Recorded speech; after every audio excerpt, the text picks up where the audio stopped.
నమస్తే, నేను Rajesh. Welcome to 6 TV special డిబేట్కి స్వాగతం. ఇక ఏపీలోని రాజకీయాలు చూస్తూ ఉన్నాం కదా, రోజు రోజుకు ఒక మలుపు తిరుగుతూ ఉన్నాయి. ఇక ప్రజెంట్గా చూస్తే వైఎస్ షర్మిల ముఖ్యమంత్రి జగన్మోహన్ రెడ్డితో భేటీ అయింది నివాసంలోని. అయితే కొడుకు పెళ్లికి సంబంధించి ఇన్విటేషన్ ఇవ్వడానికి వెళ్ళారు. సో షర్మిల కలుస్తుంది అన్న గంట ముందు కాకినాడలో సీఎం జగన్మోహన్ రెడ్డి కీలక వ్యాఖ్యలు చేశారు. అవి ఏంటి అంటే, రాబోయే రోజుల్లో కుటుంబాల మధ్య చిచ్చులు పెట్టే విధంగా రాజకీయాలు ఉంటాయి అని చెప్పేసి చెప్పారు. అదేవిధంగా కొంత వైసీపీకి వ్యతిరేకంగా కుట్రలు జరుగుతున్నాయని చెప్పేసి మరొక కామెంట్ చేశారు. మోసాలు అబద్ధాలు చెప్తారు, అప్రమత్తంగా ఉండాలని చెప్పేసి ఆయన ప్రజలకు సూచనలు చేశారు. నాకు ప్రజలు ఉన్నారు, దేవుడు ఉన్నారు అనే విధంగా కామెంట్ చేశారు. నిజంగా ఈరోజు ముఖ్యమంత్రి గారు చెప్తున్నట్లు కుటుంబాల మధ్య చిచ్చులు పెట్టే అవకాశం ఉందా? ఎవరు చిచ్చులు పెట్టబోతున్నారు? నిజంగా కుట్రలు జరిగే అవకాశం ఉందా రాజకీయాల్లో? మరి లేటెస్ట్గా చూస్తున్నాము, షర్మిల కాంగ్రెస్ పార్టీలో జాయిన్ అవుతుంది. మరి ఇక్కడ జగన్మోహన్ రెడ్డి వైసీపీలో ఉన్నారు. సో ఇవన్నీ దృష్టిలో పెట్టుకొని ఈ రకంగా కామెంట్ చేశారా? రాబోయే రోజుల్లో ఏం జరగబోతుంది? నిజంగా ముఖ్యమంత్రి మాటల్లో వాస్తవం ఉందా? సో ఇలాంటి అంశాలన్నీ కూడా మనం చర్చిద్దాం. మనతో చర్చలో పాల్గొంటున్నారు టీడీపీ నుంచి రఫీ గారు ఉన్నారు. అదేవిధంగా బీజేపీ నుంచి సీనియర్ నాయకులు భానుప్రకాష్ గారు ఉన్నారు. అదేవిధంగా వైఎస్ఆర్ కాంగ్రెస్ పార్టీ నుంచి ఎల్ఎం మోహన్ రెడ్డి గారు ఉన్నారు. ఇక అనలిస్ట్ మనకు కోటేశ్వరరావు గారు కూడా మనకు లైవ్లో సిద్ధంగా ఉన్నారు. ముందుగా భానుప్రసాద్ గారు, ప్రకాష్ గారు, మీ దగ్గరకు వద్దాం.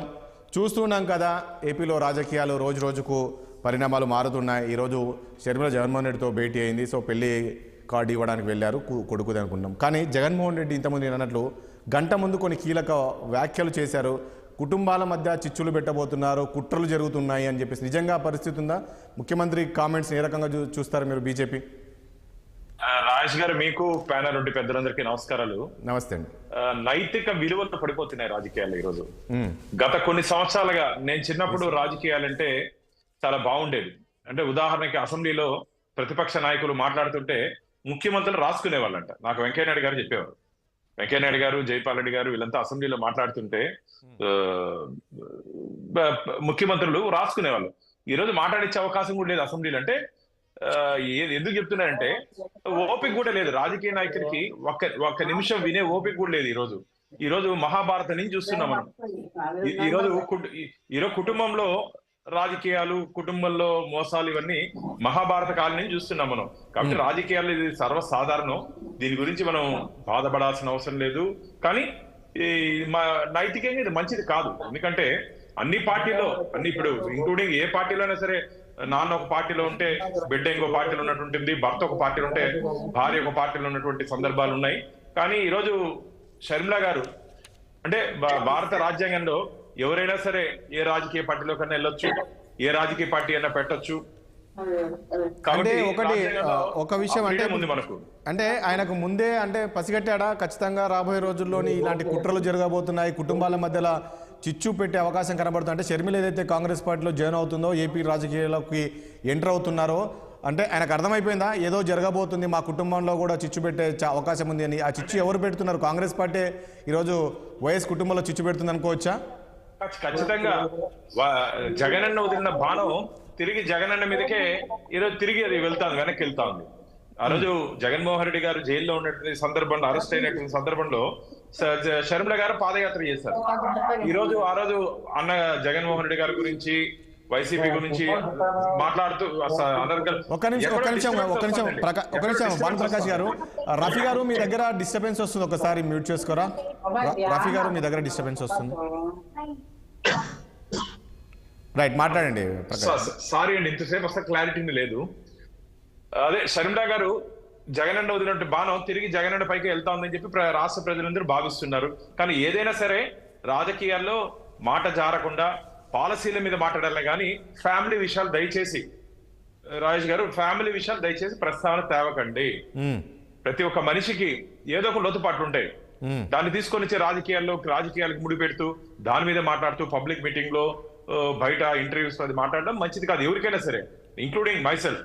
ఎవరికైనా సరే పాలసీ మీద మాట్లాడుకుందాం కానీ ఫ్యామిలీ విషయాలు దీంట్లో తీసుకురావద్దండి. జగన్మోహన్ రెడ్డి గారి ఫెయిల్యూర్స్ గురించి మాట్లాడండి, తప్పులేదు. మేము కూడా మాట్లాడుతున్నాం, ప్రతిపక్ష నాయకులు మేము కూడా మాట్లాడుతున్నాం.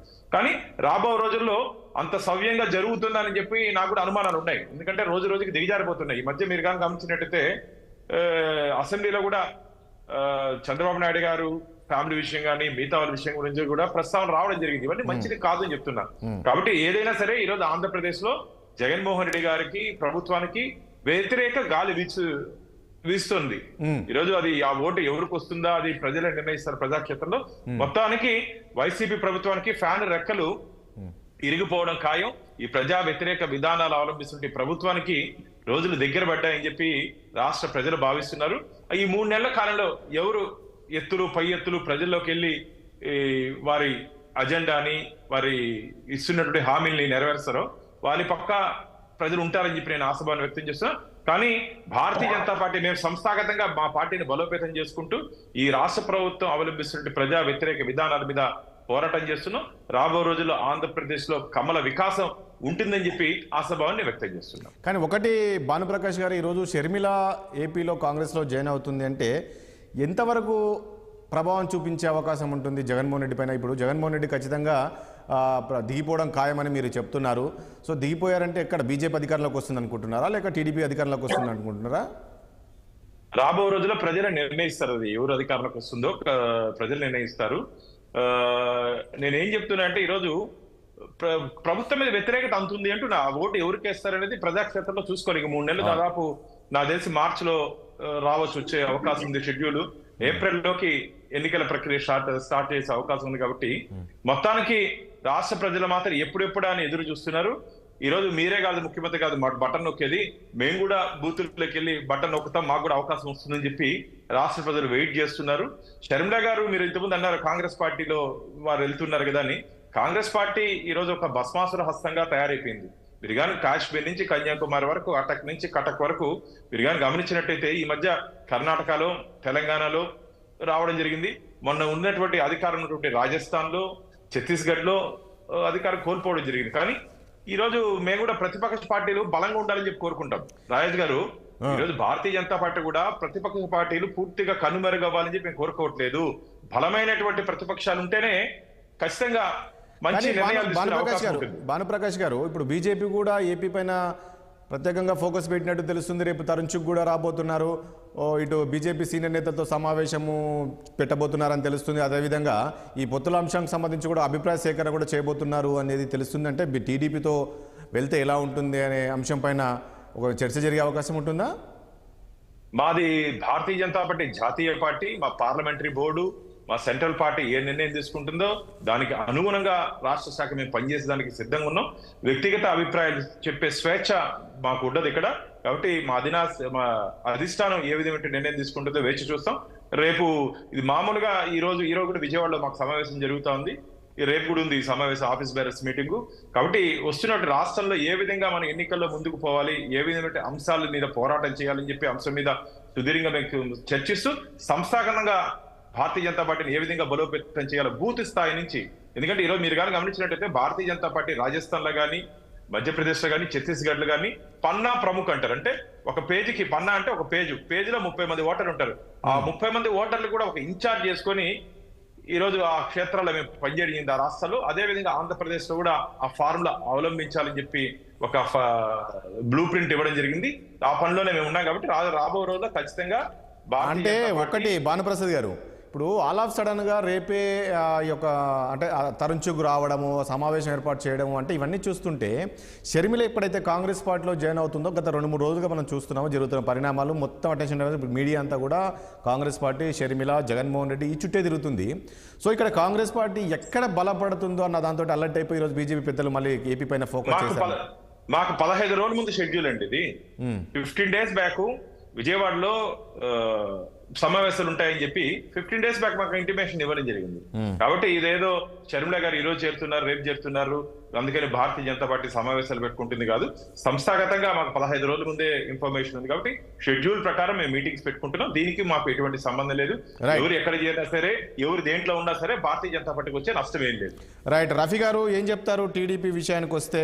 ముఖ్యమంత్రి గారు ఇంతకుముందు కామెంట్ నేను చెప్పాను కదా, కుటుంబాల మధ్య చిచ్చు పెడతారు రాబోయే రోజుల్లో అనే విధంగా కామెంట్ చేశారు. ఎవరు చిచ్చు పెడతారు, ఎవరిని ఉద్దేశించి ముఖ్యమంత్రి గారు కామెంట్ చేశారు, మిమ్మల్ని ఉద్దేశించి చేశారా, ఏ రకంగా చూడాలి దీన్ని? మ్యూట్లో ఉన్నారండి రఫీ గారు, మ్యూట్లో ఉన్నారు. నమస్కారం సార్. నమస్తే అండి. మీకు అలాగే భానుప్రకాష్ గారికి, అలాగే మా కోటేశ్వరరావు గారికి, వైసీపీ ప్రతినిధి శ్రీధర్ రెడ్డి గారికి, మోహన్ రెడ్డి గారు, మోహన్ రెడ్డి గారికి, అలాగే 6 టీవీ వీక్షకులందరికీ కూడా శుభ సాయంత్రం. మీరు ఒక మంచి ప్రశ్న వేశారు. అదేంటంటే ఆ చిచ్చు ఎవరు పెడతారని. ఇప్పుడు ఇన్నాళ్ళు ఒక ప్రతి మీటింగ్లో ఆయన రాసుకొచ్చిన ఉపన్యాసం చదువుతాడు. అందులో తోడేళ్ళు అంటాడు, దుష్ట చతుష్టయం అంటాడు, పెళ్ళిళ్ళు అంటాడు, అలాగే ముసలోడు అంటాడు చంద్రబాబు నాయుడు గారిని. కంటిన్యూగా పైన దేవుడు ఉన్నాడు, కింద ప్రజలు ఉన్నారు, అవన్నీ చెప్తూ ఇవాళ కొత్త చెప్పాడు.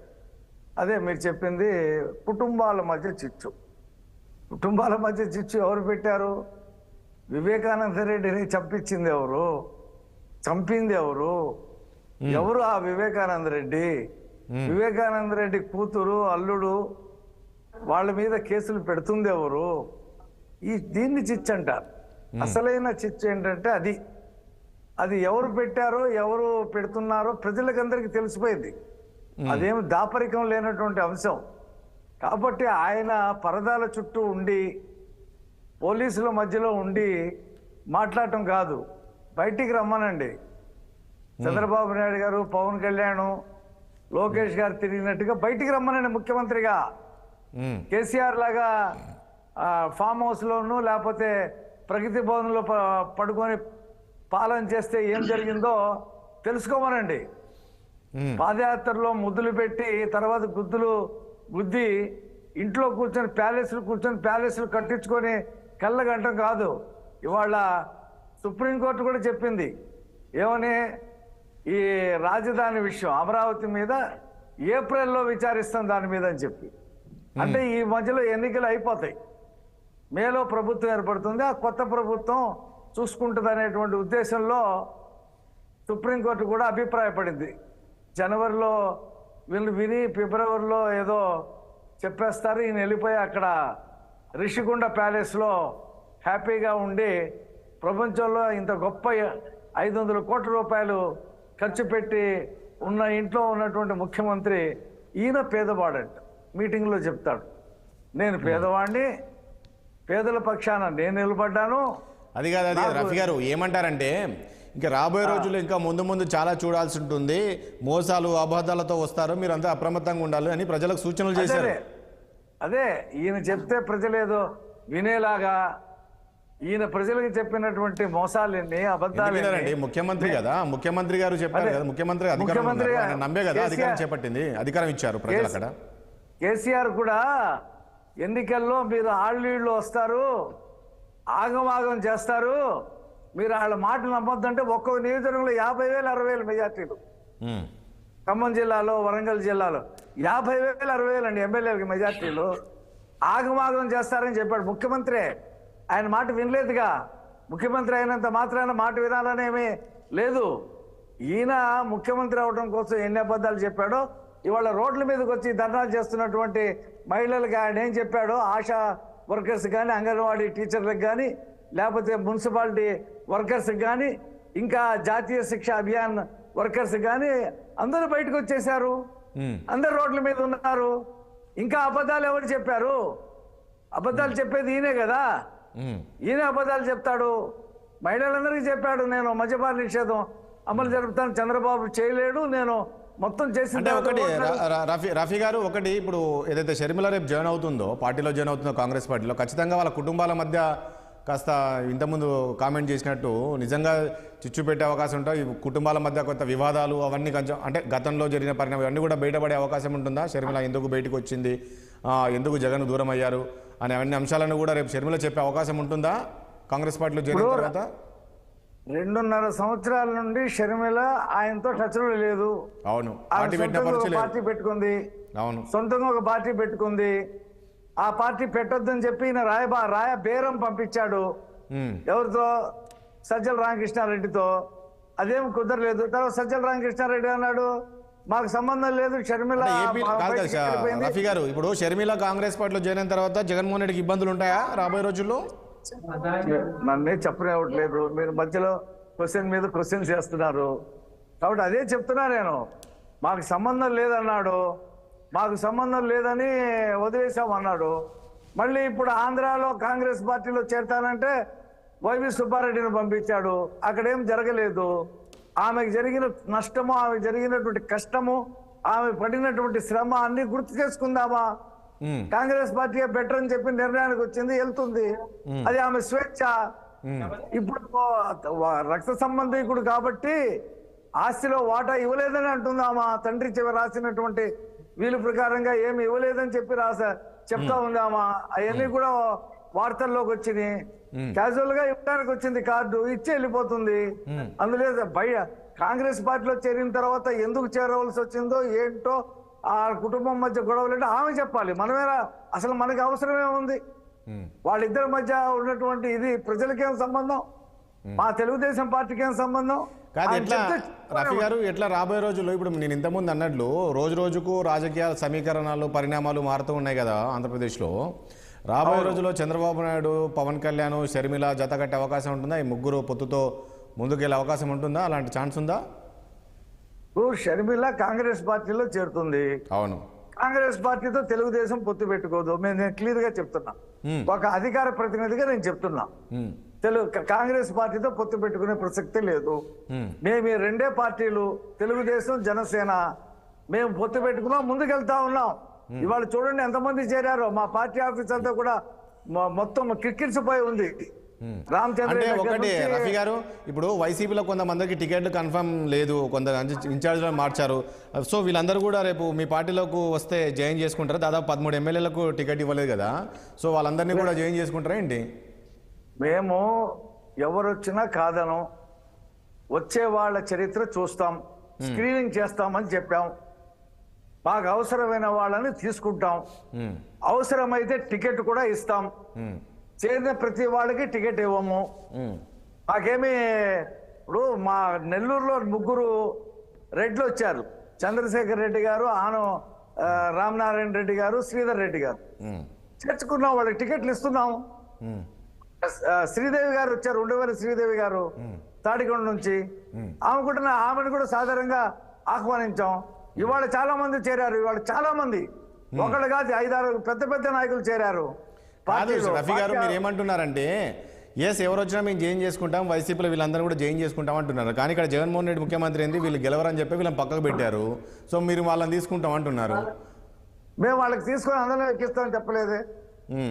వాళ్ళు తెలుగుదేశం పార్టీ సిద్ధాంతాలు నమ్మి, చంద్రబాబు నాయుడు గారి నాయకత్వాన్ని నమ్మి, రాష్ట్ర ప్రయోజనాల దృష్ట్యా వస్తామంటే ఎందుకు వదనాలా? చాలా మంది ఏమన్నారు తెలుసా, చాలా మంది టికెట్లు రాని వాళ్ళు కానీ టికెట్లు వస్తాయని చెప్పి అనుకుంటున్న వాళ్ళు ఏమన్నారంటే మాకు టికెట్ వద్దు, మాకు టికెట్ వద్దు, అయినా తెలుగుదేశంలో తీసుకోండి, తెలుగుదేశంలో తీసుకొని చెప్పనివ్వండి సార్. ప్లీజ్ మళ్ళీ వస్తాను, ఇంకా ఇద్దరు గెస్ట్లు ఉన్నారు కదా, మళ్ళీ మాట్లాడిద్దాం. రఫీ గారు ప్లీజ్. ఒకటే మన మధ్యలో ఎలా కట్ చేస్తాం సార్? ప్లీజ్ కానీ మన పాయింట్ వద్దాం. మాకు టికెట్ వద్దు, చంద్రబాబు నాయుడు గారు ముఖ్యమంత్రి కావాలి, రాష్ట్రాన్ని గాడిలో పెట్టాలి, జగన్మోహన్ రెడ్డి దిగిపోవాలి, అందుకనే మేము చేరుతాం, మమ్మల్ని తీసుకోండి అని చెప్పి అంటూ ఉన్నారు. అప్పుడు తీసుకోవద్దంటారా? సరే పర్లేదు, ఓకే రైట్, ఓకే. ఏం చెప్తారండి వైఎస్ఆర్ కాంగ్రెస్ పార్టీ నుంచి మోహన్ రెడ్డి గారు? ఏంటి నిజంగా చూస్తున్నారా, కనిపిస్తుందా ముందు రాబోయే రోజులు ఎలా ఉండబోతుంది ఏంటి? నిజంగా గొడవలు పెట్టే అవకాశం ఉందా? ఎవరు ఆ గొడవలు పెట్టే అవకాశం ఉంది? ముందే ముఖ్యమంత్రి గారికి ఇంటెలిజెంట్ రిపోర్ట్ ఏమైనా వచ్చిందా రాబోయే రోజులు ఈ రకంగా ఉంటుంది, కుటుంబాల మధ్యలో చిచ్చులు పెట్టే అవకాశం ఉంటుందని? దాంతోపాటు ఇక సిట్టింగ్లో మార్చారు, కొందరిని ఇన్ఛార్జ్లో మార్చారు. ఎందుకు వాళ్ళు గెలవరని మార్చారా ఏంటి? అసలు ఏం జరిగిపోతుంది? వీళ్ళందరూ రేపు బయటకు వస్తే అసంతృప్తులు వీళ్ళందరూ కూడా బయటకు వచ్చి రేపు టీడీపీలో జాయిన్ అయితే మీకు ఇబ్బందికరమైన పరిస్థితులు రావా? నమస్కారం అండి. మీకు ప్యానెల్లో పాల్గొన్న పెద్దలకు, చూస్తున్న వీక్షకులకు అందరికీ హృదయపూర్వకంగా నమస్కారాలు తెలియజేసుకుంటూ, మనకు ఇంతకుముందు ఒకసారి చంద్రబాబు నాయుడు గారు ఒక స్టేట్మెంట్ ఇచ్చారు, జనవరి తర్వాత చూడండి షాక్ కొడుతుంది వైసీపీకి అని. అంటే ఎవరు ఎక్కడ చిచ్చు పెడతారు, ఎవరు ఎక్కడ కేసులు పెడతారు, ఎవరు ఎక్కడ పిటింగ్లు పెడతారు అనడానికి దీన్ని ఒక నిదర్శనంగా తీసుకోవచ్చు. జగన్మోహన్ రెడ్డి గారు ఓదార్పు యాత్ర మొదలు పెట్టినప్పుడు చంద్రబాబు నాయుడు గారు పోయి చిదంబరం గారిని పట్టుకొని చిదంబరం గారి ద్వారా కాంగ్రెస్ పార్టీ ద్వారా ఇద్దరు కలిసి కేసులు వేయించి జగన్మోహన్ రెడ్డి గారు లోపల పెట్టించిన సంఘటనలు మనకు గుర్తుకు వస్తున్నాయి. ఆ గుర్తుకు రావడంతో పాటు మన ఆయన ఇచ్చిన స్టేట్మెంట్ బట్టి చూసి దీని అర్థం అవుతుంది. అదే విధంగా సోషల్ మీడియాలో కొందరిని పిలుచుకొని అయ్యా మీరు జగన్మోహన్ రెడ్డి గారు మాట్లాడినట్టు మాట్లాడండి, మీకు ఏం కావాలో అది ఇస్తాము, ఇచ్చిన తర్వాత మేము చేస్తామని చెప్పిన సందర్భాలు కూడా సోషల్ మీడియాలో చూసిన సందర్భాలు ఉన్నాయి. కాబట్టి వీళ్ళు ఏం చేస్తున్నారంటే ఇష్టం వచ్చినట్టు వీళ్ళు జనంలో లేరు, జనం పట్టించుకోరు, జనం దూరం పెట్టారు. జగన్మోహన్ రెడ్డి గారికి జనంతో ఉన్నారు, జనం దగ్గర ఉన్నారు, జనంతో కలిసిపోతున్నాడు, జనంతో నిరంతరం జనంతో జగన్మోహన్ రెడ్డి గారిని ప్రజా శ్రేయస్ కోరి వాళ్ళ దగ్గరికి వెళ్ళి వాళ్ళకి కావాల్సినటువంటి సదుపాయాలని ప్రతి నియోజకవర్గానికి వెళ్ళి చేస్తుంటే పరదాలంట, డేరాలంట, భయం అంట, ప్యాలెస్ అంట, ఏం మాట్లాడుతున్నారో ఏ వాళ్ళకు తోచిందల్లా వాళ్ళు మాట్లాడుతున్నారు. రుషికొండ అంట 600 కోట్లు అంట. రుషికొండ అదేం జగన్మోహన్ రెడ్డి గారి సొంతం అది జగన్మోహన్ రెడ్డి గారు సొంతం కట్టారా? రేపు ఎవరైనా ముఖ్యమంత్రి అయితే మేము ముఖ్యమంత్రి అవుతామంటున్నారు, పోయి కూర్చోండి, ఎవడొద్దన్నారు మిమ్మల్ని? ఏం మాట్లాడదు, కనీసం అవగాహన లేకుండా మేము కూర్చోం అక్కడ, మేము కూర్చోం అలాంటి ప్యాలెస్ లో, అలాంటి ప్యాలెస్ లో కూర్చోం. మీకు చిన్న మాట చెప్తా, మీరు కట్టిస్తున్నారు, మీరు ఉంటారు. ప్లీజ్ మాట్లాడిద్దాం, ఉండండి రఫీ గారు మాట్లాడిద్దాం. కలిసి 25 నిమిషాలు మాట్లాడారు, మళ్ళీ మీరే మధ్యలో దుర్తే ఎట్లా? వినండి, నేను విన్నా కదా, అది ఓపిక లేకపోతే మాట్లాడండి ప్లీజ్, మాట్లాడండి మోహన్ రెడ్డి గారు మాట్లాడండి ప్లీజ్. ఇప్పుడు ఆయన విజయ్ గారి మీద దాడి చేయబోతున్నారు. ఎట్లా అంటే కొంచెం ఓపిక పట్టండి రఫీ గారు. అంత తొందరపడితే అట్లా, పెద్ద వయసు, పాతోనివి, సీనియర్ లీడరు, అంత తొందరపడితే అట్లా ఓపిక పట్టి కొంచెం. నువ్వు పోతావా లేదా పక్కన పెడితే అదేమో గవర్నమెంట్ బిల్డింగే కదా, గవర్నమెంట్ వాడుకోవచ్చు కదా, నువ్వు గవర్నమెంట్ ఏదైనా వేరే సదుపాయాలు చేసుకోవచ్చు కదా. మీరు కోరులే, ఎందుకంటే మీ అడుగు పెడితే అక్కడ పసుపు జరుగుతుందో అని భయం మీకు ఉంటుంది కాబట్టి మీరు కోరులే, పోకుంటే పర్వాలేదు, మీకు ఇచ్చే అవకాశం ఇచ్చే కదా. ఇచ్చిన వాళ్ళు ఇచ్చినారు చాలు. మీ పాదం పెడితే మళ్ళీ రాష్ట్రానికి సర్వనాశనం అయితే స్వామిని జనం భావించినారు కాబట్టి 23 సీట్లు ఇచ్చారు. కాబట్టి మీరు ఎన్ని కుయుక్తులు ఉన్నా, ఎన్ని కుతంత్రాలు ఉన్నా, ఎన్ని కుతంత్రాలు పడాలనే ఆలోచన ఉన్నా జనం అయితే మీ వెంట లేరన్న దానికి నిదర్శనంగా గతంలో జరిగినటువంటి స్థానిక ఎన్నికలే మీకు నిదర్శనంగా చెప్తున్నాయి. అదే విధంగా మన భానుప్రసాద్ రెడ్డి గారు బాగా పాపం తెలుగుదేశం పార్టీలో ఉన్నప్పుడు అలయన్స్ లో ఏదో టీటీడీ బోర్డు మెంబర్ తీసుకున్నారు కాబట్టి ఆ కృతజ్ఞత ఉందేమో, మాటికి తెలుగుదేశాన్ని ఎన్నికేసుకునే వస్తారు. తెలుగుదేశం వాళ్ళు మేము పొత్తే పెట్టుకున్నాయా బీజేపీతో, మేము జనసేనతో పోతున్నామని వాళ్ళు చెప్తారు. వీళ్ళు చూసే మా అంతా మేము ప్రతిపక్ష పాత్ర అని వీళ్ళు చెప్తారు. ప్రతిపక్షం ఎవరు, అధికార పక్షం ఎవరు? ఆంధ్రప్రదేశ్ లో ఏ పార్టీ ఎవరితో ఉందో తెలియని పరిస్థితిలో ఉండి వీళ్ళందరూ కలిసి జగన్మోహన్ రెడ్డి గారి మీద దాడి చేసే కార్యక్రమం చేస్తున్నారు తప్ప రాష్ట్రంలో ఇంతవరకు జగన్మోహన్ రెడ్డి గారు ఒక్క మంచి పని చేసినారని ఏ ప్రతిపక్ష పార్టీ అయినా చెప్పిన సందర్భాలు ఉన్నాయా?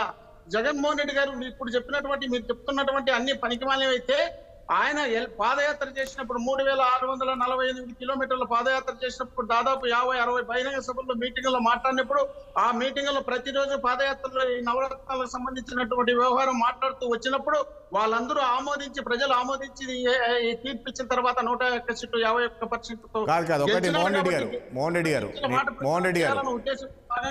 రెడ్డి గారు నేనేమంటానంటే ఒకటి, మోహన్ రెడ్డి గారు దయచేసి ఒక వినండి.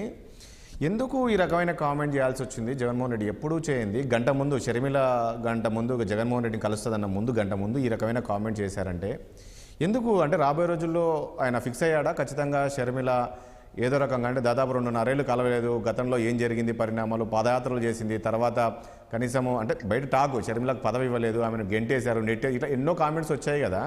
సో ఇలాంటి అంశాలన్నీ కూడా రేపు షర్మిల ప్రజల్లోకి తీసుకువెళ్ళే అవకాశం ఉంటుందా? దీనివల్ల ముఖ్యమంత్రికి ఇబ్బందికరమైన పరిస్థితులు ఉంటుందా? సో ఏదైతే కాంగ్రెస్ పార్టీ ఓటర్స్ కావచ్చు, పాత కాంగ్రెస్లో ఉన్న నాయకులంతా కూడా ఈరోజు వైసీపీలో ఉన్నారు, వాళ్ళందరూ కూడా షర్మిల వైపు నడిచే అవకాశం ఉంటుంది కదా. సో ఈ రకంగా ఇబ్బందికరమైన పరిస్థితులు వస్తాయి కాబట్టే ఈ కామెంట్ చేశారా? నాకు దేవుళ్ళు ఉన్నారు, ప్రజలు ఉన్నారు, నాకు ఈ ఒత్తులు పొత్తులు జిత్తులు అవసరం లేదు, ఏదైనా జరగని, నాకు ప్రజలు ఉన్నారు, దేవుళ్ళు ఉన్నారు అనే విధంగా కామెంట్ చేశారంటే దీని వెనుక రాబోయే రోజుల్లో బాగానే ఉంటుందా? ఈ విమర్శలు ఇవన్నీ చేసే అవకాశం ఉంటుందా షర్మిల?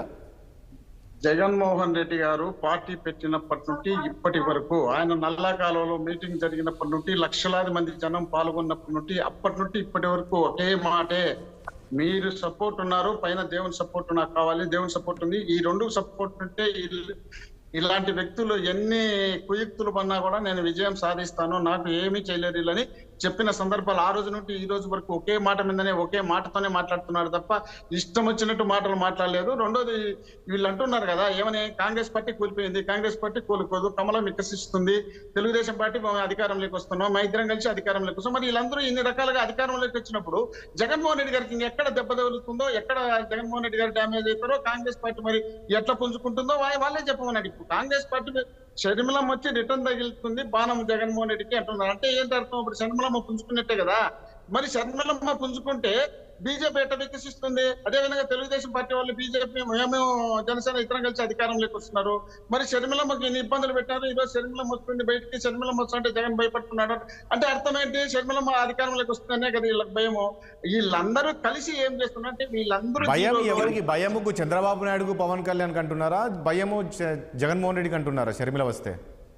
ఇప్పుడు వీళ్ళందరూ ఏమంటున్నారు, జగన్మోహన్ రెడ్డికి భయం అని వీళ్ళు చెప్తున్నారు కదా. షర్మిలమ్మ వస్తే షర్మిలమ్మ వచ్చే జగన్మోహన్ రెడ్డికి భయం అయినప్పుడు అంటే కాంగ్రెస్ పార్టీ పుంజుకుంటుంది అనేదే కదా అర్థం. కాంగ్రెస్ పార్టీ పుంజుకుంటే బీజేపీ ఎట్ట వికసిస్తుంది? భానుప్రకాష్ రెడ్డి గారు ఏమంటున్నారు, బీజేపీ వికసిస్తుంది, ఆంధ్రప్రదేశ్ లో బ్రహ్మాండంగా బీజేపీ పార్టీ వస్తుంది, బీజేపీ పార్టీ ఎదుగుతుంది అని చెప్తున్నారు కదా. మరి బీజేపీ ఎదిగి, ఇక్కడ కాంగ్రెస్ ఎదిగి, అక్కడ తెలుగుదేశం ఎదిగి, అందరూ ముగ్గురు ఒకేసారి ఎదిగి ముగ్గురు ముఖ్యమంత్రులు అవుతారా? రాష్ట్రానికి ఒక ముఖ్యమంత్రే కదా. వీళ్ళు ముగ్గురు పోనీ అలయన్స్ పెట్టుకుని వస్తారా రాష్ట్రంలో ఏమన్నా? మరి ఎట్లా అవుతారు వీళ్ళు? ఎన్ని కులస్తులు ఉన్నా జగన్మోహన్ రెడ్డి గారే ముఖ్యమంత్రి, జగన్మోహన్ రెడ్డి గారే ఈ రాష్ట్రానికి భావిస్తున్నారు. ఒక్క నిమిషం మోహన్ రెడ్డి గారు, చెప్పుకోవాల్సిన అవసరం ఉంది. మోహన్ రెడ్డి గారు భానుప్రకాష్ ఏం అడుగుతున్నారు? ఒక్క నిమిషం మోహన్ రెడ్డి గారు, భానుప్రకాష్ మిమ్మల్ని అడుగుతున్నట్టున్నారు. ఒక్క నిమిషం. మోహన్ రెడ్డి అన్న ఓడిపోతున్నాం అనే బాధ ఏదంటే అది మాట్లాడుతున్నాడు. నేను చెప్పింది సరిగ్గా అర్థమైనట్లేదు. షర్మిల గారి బాణం తిరిగి మీ మీదకి వస్తా ఉంది, అది మీకు తెలీదా చెప్పండి? ఇలా వారు కాంగ్రెస్ పార్టీలో చేరారు, ఎవరి గురించి మాట్లాడితే ఇక్కడికి వచ్చి జగన్ పరిపాలన బాగుందని నేను చెప్తారా చెప్పండి? కాబట్టి మీ మీద మాట్లాడతారు కాబట్టి మీకు అర్థమయ్యే భాషలో చెప్పారు, మీకు అర్థమయ్యే భాషలో చెప్పినా మీకు అర్థం కాబట్టి మేమేం చేయలేము. మీకు అర్థం కాదు మేమేం చేయలేము. మీకు అర్థం కాదు మేమేం చేయలేము. బానన్న విను చెప్పారు కదా, వినరండి మీరు కూడా. మీరు చెప్పింది నాకు అర్థమైంది, విజయ్ గారికి అర్థం కావాలా, విజయ్ గారు కూడా అర్థం చేసుకోవాలా. షర్మిలమ్మ బాణం అంటే ఒరిజినల్ బాణం తుపాకులు తీసుకొని రాదు కదా, ఆయన వచ్చేది రాజకీయంగా కదా. రాజకీయంగా బాణం తగ్గుతుందంటే షర్మిలమ్మ పుంజుకుంటుంది కదా. మీ నాయకులు మేము ఇచ్చిన బిరుదు కాదు, ఇది వైసీపీ నాయకులు కార్యకర్తలు ఇచ్చిన బిరుదు. జగనన్న బాణం, జగనన్న మోహన్ రెడ్డి గారు మళ్ళీ వస్తాను. మోహన్ రెడ్డి గారు మళ్ళీ వస్తాను. కోటేశ్వరరావు గారు ప్లీజ్ ఒక్క నిమిషం. భాను గారు మీరు ఎందుకంటే దాని అవగాహన చేసుకోకుండా తిరగతిప్పి కావాల్సి కల్లా ఇరికిద్దామనే ఉద్దేశంలో భాగంగా మీరు మాట్లాడుతున్నారు తప్ప మీరు అసలు విషయాన్ని పక్కన పెట్టేసి మాట్లాడుతున్నారు. షర్మిలమ్మ బాణం అంటే షర్మిలమ్మ కాంగ్రెస్ పార్టీ పుంజుకుంటుంది. షర్మిలమ్మ కాంగ్రెస్ పార్టీ పుంజుకున్నప్పుడు బీజేపీ అతక్కుతలానికి పడిపోతుంది.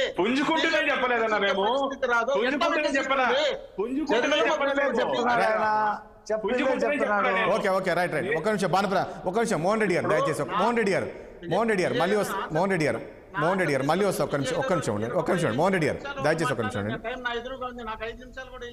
మోహన్ రెడ్డి గారు ఒక నిమిషం. కోటేశ్వరరావు గారు ఇప్పుడు ఇంతకుముందు ఒక్క నిమిషం అండి ప్లీజ్. ఇప్పుడు భానుప్రకాష్ గారు చెప్పినట్టు నిజంగా గతంలో మనం చూసాము, జగనన్న వదిలే బాణం నేను అని చెప్పేసి అన్నారు. ఈ బాణం నిజంగా రేపు జగన్మోహన్ రెడ్డికే గుచ్చుకునే అవకాశం ఉంటుందా? ఎట్లా ఉండే అవకాశం ఉంటుంది రాజకీయ పరిణామాలు రేపు ఏపీలో? ఇప్పుడు కుటుంబాల్లో చిచ్చు పెట్టబోతున్నారు లేదా పెడతారు అని చెప్పినటువంటి జగన్మోహన్ రెడ్డి గారు జనాన్ని తప్పుదారి పట్టించేందుకు, లేకపోతే రాబోయేటువంటి రోజుల్లో ఏ విధమైనటువంటి ప్రచారానికి తెరదీయబోతున్నారు సూచనప్రాయంగా చెప్పినట్టుగా నాకు అర్థమైంది. నిజానికి వైఎస్ కుటుంబంలో అన్నా చెల్లెళ్ళ మధ్య లేదా తల్లి కొడుకుల మధ్య ప్రత్యేకంగా వేరే వాళ్ళు ఎవరు చిచ్చు పెట్టలేదు. ఎందుకంటే వయస్సు సంబంధించినటువంటి ఆయన వర్ధంతి సందర్భంగా ఎవరికి వాళ్లే అంతకుముందు కలిసి నివాళులు అర్పించినటువంటి వాళ్ళు ఎవరికి వాళ్లే ఏమన్నా తీరే అన్నట్టుగా వ్యవహరించినంతా కూడా ఆ కుటుంబ సభ్యులు. మరి అప్పుడు లేనటువంటి అప్పుడు ఎవరైనా పెట్టారా ఆ కుటుంబం మధ్య? ఆమెని ఇప్పుడు పార్టీ నుంచి తల్లిని అధ్యక్షురాలుగా తొలగించడం దగ్గర నుంచి, లేదా వాళ్ళు హైదరాబాద్ వచ్చి ఇక్కడ సొంతంగా వేరే పార్టీని పెట్టడం దగ్గర నుంచి, ఇవన్నీ ఈ పరిణామాలన్నింటికి ఇతర పార్టీలు ఎవరో చిచ్చు పెడితే పెట్టినటువంటివి కాదు కదా. అందుకనే చిచ్చు అనేటువంటిది ఆ కుటుంబంలో ఇప్పటికే ఉన్నది. అది ఇంకొక కొత్త రూపం చేసుకుంది, కొత్త రూపం దాల్చింది. రూపం మార్చుకుంది. అది రూపం మార్చుకొని కానీ ఆ చిచ్చు ఉంది కానీ ఎప్పుడు బయట పడలే కదా కోటేశ్వర గారు. ఎప్పటికీ మనం అనుకున్నాం తప్ప ఈ రేపటి నుంచి బయటపడుతుందేమో. అదే చెప్తున్నా. ఇప్పుడు ఆ చిచ్చు అనేటువంటిది వాళ్ళు చూపించారు, జనానికి చూపించారు తప్ప పరస్పరం మా ఆరోపణలు చేసుకొని లేదా మాట్లాడి బహిరంగంగా మాట్లాడి రచ్చ చేసుకున్నది ఏమీ లేదు. అది వాస్తవం. ఎందుకంటే ఆస్తి తగాదాలు కావచ్చు, లేకపోతే అధికారం సంబంధించినటువంటి పదవుల తగాదాలు కావచ్చు, వాళ్ళ మధ్య ఉన్నాయనేటువంటిది అందరికీ తెలిసినటువంటి బహిరంగ రహస్యం. జగన్మోహన్ రెడ్డి గారు కానీ, షర్మిల గారు కానీ, లేదా విజయమ్మ గారు కానీ వాళ్ళు ఎప్పుడు కూడా దాని గురించి ఎంతవరకు బహిరంగంగా లేదు. బహుశా రేపు కూడా షర్మిల గారు కాంగ్రెస్ లో చేరిన తర్వాత రేపు కూడా వ్యక్తిగతమైనటువంటి విషయాలు లేదా కుటుంబపరమైనటువంటి విషయాలు మాట్లాడతారని నేను అనుకోవట్లేదు. లేదు, ఒకవేళ ఆంధ్రప్రదేశ్ లో ఉన్నటువంటి ఒక దురదృష్టకరమైన లేదా గర్హనీయమైనటువంటి వ్యక్తిగతాలు లేదా వ్యక్తుల మీద చేసినటువంటి ఆరోపణల పూర్వరంగంలో ఎటువైపు నుంచి ఎటు వేదకాళ్ళ వచ్చినా గానీ అది మరింత మురికి రాజకీయాలుగా మారుతాయి. అటువంటి రాజకీయాలు మారదని కోరుకుంటాం. ఇప్పుడు షర్మిల గారు కాంగ్రెస్ లో చేరితే ఎవరికి నష్టం, ఎవరికి లాభం, ఏం జరుగుతుంది అనేటువంటిది వాళ్ళ చర్చ ఆంధ్రప్రదేశ్ లో కానీ లేదా తెలుగు రాష్ట్రాల్లో కానీ. నా అభిప్రాయం ప్రకారం వైసీపీలో అసంతృప్తి చెందినటువంటి వాళ్ళందరికీ కూడా, కొంతమందికి పూర్వపు తెలుగుదేశం నుంచి వైసీపీలో చేరినటువంటి దాడి వీరభద్రరావు కానివ్వండి, లేకపోతే వాళ్ళు చేరినటువంటి సి రామచంద్రయ్య గాని, వీళ్ళంతా కూడా అవకాశవాదంతో అధికారం కోసం వైసీపీలో చేరినటువంటి తెలుగుదేశం నాయకులే. వీళ్ళంతా పదవులు వెలగబెట్టి పెత్తనాలు చేసినటువంటి వాళ్లే. సరే, వాళ్ళందరూ వస్తున్నారు. ఆయా సామాజిక సమీకరణల రీత్యా కొంతమందిని తెలుగుదేశం వాళ్ళే అకామిడేట్ చేసుకుంటుంది. ఎట్లా చేసుకుంటుంది ఏమిటనేటువంటిది ఒకటి. రెండోది, తెలుగుదేశంలో కానీ జనసేనలో కానీ చేరటానికి అవకాశం లేనటువంటి వాళ్ళు కొంతమంది ఉంటారు. అటువంటి వాళ్ళు కాంగ్రెస్ లో సొంత ఇంటికి చేరినట్టుగానే వాళ్ళు వైఎస్ షర్మిల నాయకత్వంలో కాంగ్రెస్ లో చేరతారు. ఆ చేరేటువంటి వాళ్ళు 5,000 అంటే మాజీ ఎమ్మెల్యేలు కానీ, ఎమ్మెల్యేలు కానీ, లేదా ప్రముఖమైనటువంటి నాయకులుగా ఉన్నటువంటి వాడు కానీ నియోజకవర్గానికి 5,000 చీలుస్తారా, 10,000 చీలుస్తారా, ఎన్ని వేలు చీలుస్తారు? ఆ చీల్చినటువంటి ఓటింగ్ ఎవరికి పోతుంది ఏమిటంటే డెఫినెట్ గా అది జగన్మోహన్ రెడ్డి గారికి మైనస్ అవుతుంది. అందుకని తెలంగాణ ఎన్నికలను చూసినా లేదా రాజస్థాన్ ఎన్నికలను చూసినా గానీ కేవలం 2% ఓట్ల తేడాతోటి అధికారం మార్పడినటువంటి పరిస్థితి చూసాం మనం. ఇవాళ జగన్మోహన్ రెడ్డి గారు రీషఫ్లింగ్ చేస్తున్నటువంటి తీర్థనులు, కొంతమందికి నిరాకరణ, కొంతమందికి బదిలీ, కొంతమంది మీద వేటు, ఇటువంటివన్నీ చూసినప్పుడు ఏంటంటే డెఫినెట్ గా తెలంగాణ ఎన్నికల ప్రభావం అనేటువంటిది జగన్మోహన్ రెడ్డి గారి మీద పడింది. అందుకనే ఈ విధమైనటువంటి షఫ్లింగ్ ఇవన్నీ కూడా చేస్తున్నారు. ఇది నియోజకవర్గాలకి మార్చినంత మాత్రాన. కానీ ఒకటి కోటేశ్వరరావు గారు, నేను ఇంకో విషయం, ఇప్పుడు దాదాపు అరగంట పాటు చర్చ జరిగారు. అంటే వైఎస్ భారతితో జగన్మోహన్ రెడ్డి అదేవిధంగా షర్మిల కుటుంబ కూర్చొని మాట్లాడారు. సో పెళ్లికి ఆహ్వానించారు. సో నేనేమంటా, కేవలం ఈ పెళ్లికి సంబంధించిన అంశమే చర్చకు వచ్చి ఉండొచ్చా? రాజకీయ అంశాలు కూడా ఏమైనా చర్చకు వచ్చి ఉండొచ్చా? నాకు తెలిసినంత వరకు ఈ సందర్భంగా రాజకీయాలు చర్చించి ఉండరు. ఎందుకు అంటే వైవి సుబ్బారెడ్డి గారు జరిపినటువంటి రాయబారం ఫెయిల్ అయిందని మీడియాలో లేదా సోషల్ మీడియాలో వచ్చినటువంటి వార్తలు నేపథ్యం ఇవన్నీ చూసినప్పుడు ఎవరికి వాళ్ళు గుమ్మనంగా ఒక మర్యాద పూర్వకంగా మేనల్లుడి వివాహం లేదా కొడుకు వివాహం కోసం చెల్లి ఆహ్వానించినట్టుగా అంత మేరకే పరిమితం అయ్యారు తప్ప ఆ సందర్భంగా రాజకీయాలు మాట్లాడుకోవాల్సినటువంటి అవసరం లేదు. ఒకవేళ రాజకీయాలు మాట్లాడుకోవాల్సి వస్తే అంతకు ముందు మాట్లాడుకోవచ్చు, లేదా తర్వాత అయినా మాట్లాడుకోవచ్చు. అందువల్ల ఇవాళ అటువంటిది జరిగి ఉంటుందని నేను అనుకోను. ఎందుకంటే ఆమె వివాహ పత్రిక ఇచ్చిన తర్వాత నేరుగా కాంగ్రెస్ లో చేరడానికి వెళ్ళబోయే ముందు జగన్మోహన్ రెడ్డి గారు ఆమెతో రాజకీయాలు ఎట్లా చర్చిస్తారు? అందుకని అది ఊహాగానం తప్ప డెఫినెట్ గా అటువంటిది ఏమి చోటు చేసుకుని ఉండదని నేను అనుకుంటున్నాను. అందువలన షర్మిల గారితో ఏమైనా నష్టం జరిగితే అది జగన్మోహన్ రెడ్డి గారికి నష్టం. ఆ నష్టం ఎంత ఉంటుంది ఏమిటి అనేటువంటిది రాబోయే కొద్ది రోజుల్లో మనకు ఒక స్పష్టత వస్తుంది. ఇప్పటికే ఆళ్ల రామకృష్ణారెడ్డి లాంటి వీర విధేయులుగా ఉన్నటువంటి వాళ్ళు ఎట్టి పరిస్థితుల్లోనూ షర్మిల గారి వెనకాల చేరటం అంటే ఏంటి, వైసీపీ అవకాశాలను దెబ్బతీయటం. అది ఎవరికి లభిస్తుంది ఏమిటి అనేటువంటిది అది వేరే చర్చ. కానీ కోటేశ్వరరావు గారు, ఒక విషయము, ఇప్పుడు ఈ దాదాపు 38 మంది ఇన్ఛార్జీలను మార్చారు కదా వైఎస్ఆర్ కాంగ్రెస్ పట్ల. అందులో 11 మంది ఎమ్మెల్యేలను కూడా టికెట్ ఇవ్వమని చెప్పారు. రాబోయే రోజుల్లో వీళ్ళంతా వైఎస్ఆర్ కాంగ్రెస్ పార్టీలోనే ఉంటారనుకోవచ్చా, లేక జరుగుతున్న పరిణామాల నేపథ్యంలో రేపు షర్మిల కాంగ్రెస్ పార్టీలో జాయిన్ అయితే వీళ్ళంతా కూడా గతంలో వైఎస్ ఎంట ఉండేవాళ్ళే, సో ఇటు జగన్ దగ్గరికి వెళ్ళారు, జగన్మోహన్ రెడ్డి దగ్గరికి వెళ్ళారు, ఇప్పుడు షర్మిల వైపు ఏమైనా వచ్చే అవకాశం ఉంటుందా, లేక టీడీపీ వైపుకి వచ్చే ఛాన్స్ ఉంటుందా? చెప్పారు కదా సార్ ఇప్పుడు దాకా. మీరు చెప్పారండి, మీరు మీ పార్టీ తరఫున మీరు చెప్పారు మా పార్టీలోకి వస్తారని. అక్కడ కోటేశ్వరరావు అనే వ్యక్తి ఏ పార్టీకి సంబంధించిన వ్యక్తి కాదు, ఆయన అనాలిసిస్ చేస్తారు. నేను చెప్పిన కోటేశ్వరరావు చెప్పారు, తెలుగుదేశంతో సంబంధాలు ఉన్న వాళ్ళు తెలుగుదేశం దగ్గరికి, కాంగ్రెస్ సంబంధాలు ఉన్న వాళ్ళు కాంగ్రెస్ కి వెళ్తారు. అట్లా ఎందుకు అనుకోవచ్చు ఇక్కడ? సరే మాట్లాడండి కోటేశ్వర గారు. అందుకని అంటే ఇప్పుడు వరకు చేరినటువంటి వాళ్ళు పాత కాపులే చేరారు అనేది ఆ సందర్భంగా నేను చెప్పాను. ఇంకా ఇప్పుడు వీళ్ళకి సీట్లు ఇస్తారా లేదా, లేకపోతే సీట్లు ఇచ్చేట్లయితే ఒకవేళ వైసీపీ నుంచి వచ్చినటువంటి వాళ్ళకి టీడీపీలో సీట్లు ఇచ్చారనుకోండి, ఆ సీట్లను ఆశిస్తున్నటువంటి వాళ్ళు టీడీపీ నుంచి వైసీపీకి వెళ్తారు లేదా కాంగ్రెస్కి వెళ్తారు. ఎందుకంటే వాళ్ళకి అవకాశం లేకపోతే నాకు దక్కింది ఇతరులకు కూడా దక్కడానికి వీల్లేదనేటువంటి వాతావరణం వీళ్ళ రాజకీయాల్లో ఉన్నప్పుడు అది వైసీపీ తెలుగుదేశానికి ఎంత ప్లస్ అవుతుందో, తెలుగుదేశం జనసేనకి ఎంత ప్లస్ అవుతుందో మైనస్ కూడా అయ్యేటువంటి అవకాశం ఉంది. ఎందుకంటే తెలుగుదేశంలో ఉన్నటువంటి వాళ్ళందరూ కూడా పక్కాగా ఏదో సిద్ధాంతాల కోసం లేకపోతే ఇంకో దాని కోసం మడిగట్టుకుని కూర్చున్నటువంటి వాళ్ళు ఏం కాదు. ఎందుకంటే చూసాం మనం. కానీ ఒకటి కోటేశ్వర గారు మరొక విషయం చెప్పండి, ఎంతైనా కూడా అన్నా చెల్లె, వాళ్ళిద్దరు అన్నా చెల్లెళ్ళు బ్లడ్ రిలేషన్.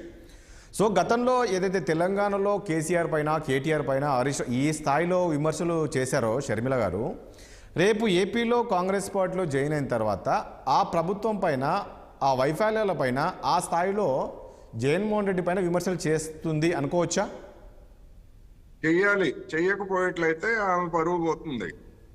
లేదు ఒకవేళ చేయలేకుండా మా సాఫ్ట్ కార్నర్ వహించారనుకోండి, అన్నా చెల్లెళ్ళు ఇద్దరు కూడా లాలూచి కుస్తీ అనేటువంటిది వెంటనే ప్రచారానికి కూడా వస్తుంది. అందుకని ప్రభుత్వ విధానాలని తీవ్రంగా విమర్శిస్తారా లేకపోతే ఇంకోట ఎట్లా విమర్శిస్తారా అనేటువంటిది అది చేయకపోయేట్లయితే అక్కడ కాంగ్రెస్ కూడా లాభం లేదు. ఎందుకంటే ప్రభుత్వ విధానాలను విమర్శించడం అనేటువంటిది ఎన్నికల్లో ఒక ప్రధానమైనటువంటి ప్రక్రియ. అయితే వ్యక్తిగతమైనటువంటి దోషణలకు వెళ్తారని నేనైతే అనుకోవట్లేదు. ఎందుకంటే అది గౌరవప్రదం కాదు, ఎవరికి గౌరవప్రదం కాదు, ఏ రాజకీయ పార్టీకి కూడా గౌరవప్రదం కాదు. ఇప్పటికే తెలుగుదేశంలో అంటే ఇప్పుడు విమర్శలు అంటే ఆల్రెడీ చంద్రబాబు నాయుడు చేస్తున్నారు, పవన్ కళ్యాణ్ చేస్తున్నారు, ఇటు బీజేపీ కూడా ఆ మూడు పార్టీల వాళ్ళు ఇప్పటికే రాష్ట్రాన్ని గబ్బు పట్టించారు ఆ భాషతోటి లేదా ఆ విధమైనటువంటి ఆరోపణలతోటి. అందువలన ఆ గ్యాంగ్ లో షర్మిల గారు చేరతారని నేనైతే అనుకోవట్లేదు. అందులోనూ సొంత అన్నే గనక ఆ విధంగా బహుశా ఉండకపోవచ్చు. భానుప్రకాష్ ఓకే, భానుప్రకాష్ గారు రేపు భానుప్రకాష్ గారు చెప్పండి. షర్మిల కాంగ్రెస్ పార్టీలో జాయిన్ అయిన తర్వాత నేను ఇంతకుముందు అన్నట్టు ఆ స్థాయిలో జగన్మోహన్ రెడ్డి పైన, ముఖ్యమంత్రి పైన విమర్శలు చేస్తే అక్కడ ప్రజలు విశ్వసిస్తారా? ఆమె కామెంట్స్ని పరిగణలోకి తీసుకుంటారా? మొన్నటి వరకు జగన్మోహన్ రెడ్డి గారి గురించి మా అన్న గొప్పవాడు, బాగా చేస్తారు, మా నాన్న ఆశయాలు నెరవేరుస్తారని చెప్పి మొన్నటి వరకు మాట్లాడిన వ్యక్తి ఈ రోజు మాట్లాడితే ప్రజల్లో నమ్మకం ఉండదని చెప్పి అనుకుంటున్నామండి. ఎందుకంటే రాజకీయ అవసరాల కోసం, రాజకీయాల్లో ఎత్తుగడల భాగం కోసం మాట్లాడుతున్నారని చెప్పి అనుకుంటారు. ఎందుకంటే ఇన్ని రోజులు 2 నాలుకల ధోరణి అంటారు కదా, మనకి సామెత ఉంది. కాబట్టి ప్రజలు దాన్ని స్వీకరించే పరిస్థితుల్లో ఉండరని చెప్పి నేను అనుకుంటా. కానీ వాస్తవం వారు మాట్లాడితే నమ్మరు, కానీ మిగతా వాళ్ళు మాట్లాడితే నమ్ముతారు. షర్మిల గారు మాట్లాడితే నమ్మరు, కానీ మిగతా ప్రతిపక్ష పార్టీలు మాట్లాడితే రాష్ట్రంలో అన్యాయం జరుగుతుందని నమ్ముతారు. కానీ ఇంతకుముందు చెప్పినట్టు మీరు ఫ్యామిలీ విషయాలు కాకుండా పాలసీ విషయాలు, ఈ 5 సంవత్సరాల కాలంలో జగన్మోహన్ రెడ్డి గారు వచ్చిన తర్వాత ఈ వైఫల్యాలు ఉన్నాయి, ఇచ్చినట్టు హామీలు ఇక్కడిక్కడ నెరవేర్చలేదు, ఇంత అప్పులు చేశారు, ఒక శ్వేతపత్రం విడుదల చేయమని చెప్పండి. ఇలా ఖచ్చితంగా ప్రభుత్వ వైఫల్యాన్ని ప్రశ్నిస్తే ఖచ్చితంగా ప్రతిపక్ష పార్టీలు అన్ని అదే కదా. రేపు ఎలక్షన్ లో మేనిఫెస్టో, రేపు ఎలక్షన్ లో పబ్లిక్ మీటింగ్స్ లో కానీ ఎక్కడన్నా కానీ మాట్లాడాల్సిన అవసరం వస్తే ఈ పాలసీ విషయాలే కదా మనం మాట్లాడుకోవాల్సింది. 5 సంవత్సరాల కాలంలో ఆంధ్రప్రదేశ్ మొదటిగా అవినీతి ప్రదేశ్ గా మారిపోయింది, మొదటి సంవత్సరం అక్రమాలకు నిలయంగా మారిపోయింది, అంధకార ప్రదేశ్ గా మారిపోయింది, పూర్తిగా ఈ రోజు అప్పుల ప్రదేశ్ గా మారిపోయింది. ఫైనల్ గా ఆంధ్రప్రదేశ్ పూర్తిగా అప్పుల ఊబులో కూరుకుపోయింది. దాదాపు 12 లక్షల కోట్ల పైచిలకు అప్పుల్లో ఉన్నటువంటి ప్రభుత్వం ఈరోజు ఆంధ్రప్రదేశ్ ప్రభుత్వం. రేపు ఎవరు ముఖ్యమంత్రి అయినా సరే దీన్ని అధిగమించాలంటే చాలా కష్టము. ఎందుకంటే సంస్కరణల పేరుతో స్కీమ్లు ఇవ్వాలి, మంచిదే, కానీ రాష్ట్ర ఆదాయం ఎంత, రెవెన్యూ ఎంత, దాంట్లో పెట్టుబడులు ఎక్కడి నుంచి వస్తున్నాయి, ఇవన్నీ ఆలోచించి నిర్ణయం తీసుకుంటే బాగుంటుంది. కేవలం ఓట్ల కోసం ఇలా సంక్షేమ పథకాలు తీసుకుపోయి ఈ రోజు రాష్ట్రాన్ని సంక్షోభంలో తీసుకుపోయినట్టు వ్యక్తి జగన్మోహన్ రెడ్డి గారు. నేను ఒకటే చెప్పదలుచుకున్నా, ఏ ముఖ్యమంత్రి అయినా సరే తను చేసినటువంటి పనులను కాదు, భానుప్రకాష్ గారు తీసుకుపోయి ఓటు అడగాలి. కానీ జగన్మోహన్ రెడ్డి గారు ఈ రోజు ఒక స్టిక్కర్ సీఎం గా మిగిలిపోయారు, ఒక సక్సెస్ఫుల్ సీఎం గా కాదు. కేంద్ర ప్రభుత్వం కానీ ఒకటి భానుప్రకాష్ గారు మీరు ఈ రోజు మీరు జగన్మోహన్ రెడ్డి పైన, ముఖ్యమంత్రి పైన ఈ స్థాయిలో విమర్శలు చేస్తున్నారు, కానీ ప్రజలు నమ్మే పరిస్థితి ఉందా? ఎందుకు అంటే జగన్మోహన్ రెడ్డి గారికి మన ఢిల్లీ పెద్దలతోటి సత్సంబంధాలు ఉన్నాయి, రూపాయికారు ఒప్పందాలు ఉన్నాయని చెప్పేసి ఒకవైపు చంద్రబాబు నాయుడు పదే ప్రచారం చేస్తున్నట్టు చూసాం కదా. సో మీరు ఈరోజు సీఎం పైన ఈ రకమైన విమర్శలు చేస్తే నమ్ముతారా ప్రజలని? రాష్ట్ర ప్రభుత్వాలకి, నేను మళ్ళీ చెప్తున్నా, రాష్ట్ర ప్రభుత్వాలకి కేంద్ర ప్రభుత్వానికి ఏ విధమైనటువంటి సంబంధాలు ఉన్నాయో ఆ విధమైన సంబంధాలు మాత్రమే జగన్మోహన్ రెడ్డి గారితో, ఆంధ్రప్రదేశ్ ప్రభుత్వంతో కేంద్ర ప్రభుత్వానికి ఉంది. అంతే తప్ప వేరే అజెండా గానీ సీక్రెట్ అజెండా గానీ ఏమి లేదు భారతీయ జనతా పార్టీకి, కేంద్ర ప్రభుత్వానికి. మళ్ళీ చెప్తున్నా, రాష్ట్ర ప్రభుత్వాలు అంటే 28 రాష్ట్రాల్లో చాలా మంది అందరూ ముఖ్యమంత్రులే కదా, కాబట్టి అందరినీ ఒకే విధంగా చూస్తాం. ఎవరిని పక్కన చేర్చుకోవాల్సిన అవసరం భారతీయ జనతా పార్టీకి మాత్రం లేదు. ఏంటి భానుప్రకాష్ గారు, ఇప్పుడు టీడీపీతో పొత్తు పెట్టుకునే అవకాశం ఉంటుందా రాబోయే రోజుల్లో? ఎందుకంటే తరుణ్ చుగ్ వచ్చేసి సమావేశం అంటున్నారు, అభిప్రాయ సేకరణ అంటున్నారు, అంటే పొత్తు అంశానికి సంబంధించి అభిప్రాయ సేకరణ ఉంటుందా? ఇది మా సంస్థాగత విషయంలో భాగంగా భారతీయ జనతా పార్టీని ఏ విధంగా సంస్థాగతంగా ముందుకు తీసుకుపోవాలి, ఇంకా రాబో ఎన్నికల్లో ఏ విధంగా భారతీయ జనతా పార్టీ రాష్ట్రంలో వ్యవహరించాలని చెప్పే చర్చ కోసం వస్తున్నారు తప్ప పొత్తుల కోసం కాదండి. పొత్తులు మా కేంద్ర పార్టీ, కేంద్ర నాయకత్వం నిర్ణయిస్తుంది. వారు నిర్ణయించిన వెంటనే మీతో షేర్ చేస్తుందని మేము సిద్ధంగా ఉన్నాం. రైట్, రఫీ గారు చెప్పండి సార్. రఫీ గారు ఏంటి చెప్పండి, అంటే పొత్తులు ఎట్లా ఉండే అవకాశం ఉంది? మీరు అన్నారు పొత్తు ఉండకపోవచ్చు అన్నారంటే, మొన్న ఏదైతే బెంగళూరు ఎయిర్పోర్ట్లో డీకే శివకుమార్ అక్కడ ఎయిర్పోర్ట్లో చంద్రబాబు నాయుడు కలవరం, వాళ్ళిద్దరూ సపరేట్గా పక్కకు వెళ్ళి మాట్లాడడం, ఇవన్నీ చూస్తుంటే రాబోయే రోజుల్లో మీరందరూ కలిసి జగన్ను గద్దె దింపే అవకాశం ఉంటుందా అవసరం అనుకుంటే? ఇప్పుడు ప్రజలు నిర్ణయానికి వచ్చారు సార్, జగన్మోహన్ రెడ్డిని గద్దె దించాలని. పార్టీలు దాన్ని లీడ్ చేస్తున్నాయి. పార్టీలు ప్రజాభిప్రాయాన్ని లీడ్ చేస్తా ఉన్నాయి. కాబట్టి ఇక్కడ అసలు మీమాంస లేదు. మీకు రేపు నోటిఫికేషన్ వచ్చిన తర్వాత వైసీపీ ఖాళీ అయిపోతుంది, ఏం ఉండదు అందులో. ఎక్కడ వ్యూహాత్మకంగా అభ్యర్థులను మారుస్తున్నారు కదా ముఖ్యమంత్రి గారు, ఎవరైతే గెలవరనేది ఒక స్ట్రాటజీ మీద వెళ్తున్నారు కదా. దాన్ని ఫెయిల్యూర్ స్ట్రాటజీ అంట, దింపుడు కళ్ళెం ఆశలు. వీళ్ళని మారుస్తే నా మీద ఉన్న వ్యతిరేకత పోతుందని చెప్పి ఆయన కళ్ళు కంటున్నాడు. అసలు వ్యతిరేకత జగన్మోహన్ రెడ్డి మీద. జగన్మోహన్ రెడ్డిని మార్చాలని ప్రజలు నిర్ణయిస్తే ఈయన అభ్యర్థులను మార్చి ఏదో డ్రామా చేస్తా ఉన్నారు. కానీ మార్చిన వాళ్ళు ఎవరు బయటకు వచ్చి చెప్పట్లేదు కదా, ముఖ్యమంత్రి మీద వ్యతిరేకత ఉంది కానీ మమ్మల్ని బలి చేస్తున్నారని. మామూలుగా ఎట్లుంటుందంటే, మామూలు పార్టీలో ఎవరైనా ఒకరిద్దరిని మారుస్తే బయటకు వచ్చి ఆందోళనలు చేసి పూర్తి స్థాయిలో దుమ్మెత్తిపోస్తుంటారు ఆ నాయకుడి పైన, ఆ పాలన పైన. కానీ ఇంతమందిని మారుస్తే ఎవరు కూడా బయటకు వచ్చి ఏం విమర్శలు చేయలే కదా. నేను 4-5 రోజుల క్రితము మీరు ఈ విషయాలు మాట్లాడలా. నిన్న హెచ్ఎస్ బాబా, ఏఎస్ బాబా, అతను ఎమ్మెల్యే, పూతలపట్టు ఎమ్మెల్యే ఎస్కే బాబు ఏం మాట్లాడాడు మీరు ఊహించారా? మొన్న సాయంత్రం అంటే మాట్లాడడం పెద్ద న్యూస్ కాదు, వార్త కాదు సార్. వాళ్ళు మాట్లాడుతున్నప్పుడే మీరు ఇంటర్వ్యూని కారు. నాదే ఒక సెంటెన్స్ కంప్లీట్ కాకుండానే ఇంటర్వ్యూ అవుతారు. ఏంటో నాకు మీతో అదే ప్రాబ్లం అయింది. సెంటెన్స్ కంప్లీట్ కాకుండా ఇంటర్వ్యూ అయితే నేనేం మాట్లాడండి. మీరు నేనే కదా మాట్లాడుతుంది, ప్రేక్షకులు చూస్తా ఉన్నారు కదా. మాట్లాడండి. అంటే మీ దగ్గర ఇంకా విషయాలు రాబడదామని. రఫీ గారి విషయం ఏంటంటే, మిమ్మల్ని అడుగుతున్నాంటే మీ దగ్గర ఇంకా విషయాలు రాబడదామని. ఆ సెంటెన్స్ అవనివ్వండి సార్, తర్వాత అడగండి, మాట్లాడండి. ఒక ప్రశ్న వేశారు, దాని జవాబు నేను సెంటెన్స్ రూపంలో చెప్తా ఉన్నా. మీరు దాన్ని అవనివ్వండి ప్లీజ్ కంటిన్యూ. ఇప్పుడు ఆర్కే రామకృష్ణారెడ్డి, ఆళ్ళ రామకృష్ణారెడ్డి ఓపెన్ గా చెప్పాడు. ఇవాడు షర్మిల దగ్గరికి వెళ్ళాడు కూడా, ఎయిర్పోర్ట్కి వెళ్ళాడు. బాబు, ఏఎస్ బాబు అనే అతను నిన్న చాలా తీవ్రమైనటువంటి పదజాలంతో మాట్లాడాడు. ఇవన్నీ మనం 1 వారం రోజుల క్రితం ఊహించామా? ఇవాళ 12 మందిని మార్చారు, కొత్త వాళ్ళని తెచ్చారు అంటున్నారు. వెయిట్ చేయండి కొన్నాళ్ళు వెయిట్ చేస్తే ఇంకా టైం ఉంది. నోటిఫికేషన్ వచ్చిన తర్వాత వాళ్ళకి బీఫామ్ చేతిలో పెట్టిన తర్వాత ఎవరెవరు ఏం మాట్లాడతారో మీరు చూడండి. మీరు పొద్దు నుండి సాయంత్రం దాకా వాళ్ళ బయటలే పెట్టవలసిన పరిస్థితి ఉంటుంది. అంతే అంటారు. ఇంకా మీకు వేరే ఏం ఉండదు. ఇవాళ తెలుగుదేశం జనసేన హౌస్ఫుల్ అయిపోయింది. అదే షర్మిల గనక కాంగ్రెస్లోకి రాకపోతే వాళ్ళు ఇక రాజకీయాలు వదిలేసుకుని కొంతమంది కుక్కిన పేర్ల ఆయన మీద పడి ఉండే పరిస్థితి ఉండేది. ఇవాళ ఒక ప్లాట్ఫారం దొరికింది. వాళ్ళు చాలా హ్యాపీగా ఉన్నారు. మనం ఎలాగో ఓడిపోతాం టికెట్ ఇచ్చినా, మనం ఇక మనకి టికెట్ ఇవ్వనప్పుడు ఇంట్లో కూర్చోవటం ఎందుకు, మన నియోజకవర్గంలో మన పట్టు నిలుపుకోవాలి, మన కార్యకర్తలు నిలుపుకోవాలి అనే ఉద్దేశం ప్రతి ఎమ్మెల్యేకి ఉంటుంది. టికెట్ ఇవ్వనటువంటి ఎమ్మెల్యేకి వాళ్ళకి ఒక ప్లాట్ఫారం దొరికింది షర్మిల రూపంలో, కాంగ్రెస్ రూపంలో. వాళ్ళందరిలోకి వెళ్తారు. మీరు చూడండి. ఓకే, ఇప్పుడే మాతో దాదాపు 30 మంది సంప్రదిస్తున్నారండి. మేము అంతకు ముందు చెప్పాం, మాతో టచ్ లో ఉన్నారని చెప్పాం. కానీ వాళ్ళందరికీ టికెట్ ఇచ్చే పరిస్థితి లేదని కూడా వాళ్ళకి చెప్పాం. కాంగ్రెస్ పార్టీ నాయకులు ఏమంటున్నారు, రుద్రరాజు వాళ్ళు 40 మంది మాతో సంప్రదిస్తున్నారండి అంటున్నారు. ఇవన్నీ మీకు ఒక రూపం రావటానికి కొంత టైం తీసుకుంటుంది. ఒక వారం రోజులు, 10 రోజులు, 15 రోజులు ఆయన మొత్తం లిస్టులన్నీ బయటకు వచ్చిన తర్వాత ఓహో ఇక్కడ ఏం లేనప్పుడు అప్పుడు బయటకు వస్తారు. ఇక ఆళ్ళ రామకృష్ణారెడ్డి నేను చిట్టా విప్పుతానన్నాడు ఇవాళ మధ్యాహ్నం ప్రెస్ మీట్ పెట్టి. ఇక చిట్టాలన్నీ కూడా ఇక మీరు బ్రాడ్కాస్ట్ చేయలేక కింద మీద పడాలా.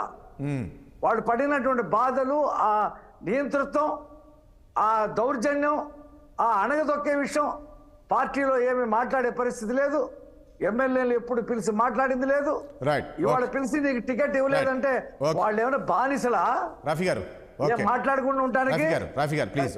ఖచ్చితంగా మోహన్ రెడ్డి గారు వాళ్ళు ఖచ్చితంగా మాట్లాడతారు. రైట్. మోహన్ రెడ్డి గారు ఏంటి, మీరు వెయిట్ చేయాలా? ఓకే, మోహన్ రెడ్డి గారు ఏంటి అసంతృప్తులను ఎలా అణచివేస్తారు ఏంటి? ఇప్పుడు ఇంతకుముందు రఫీ గారు చెప్తున్నట్లు దాదాపు 30 మంది టచ్లో ఉన్నారు అని చెప్పేసి రఫీ గారు చెప్తున్నారు. అదేవిధంగా కాంగ్రెస్లో కొందరు వెళ్తారని చెప్పేసి చెప్తున్నారు. వాళ్ళకు సమాచారం ఉన్నట్టుంది.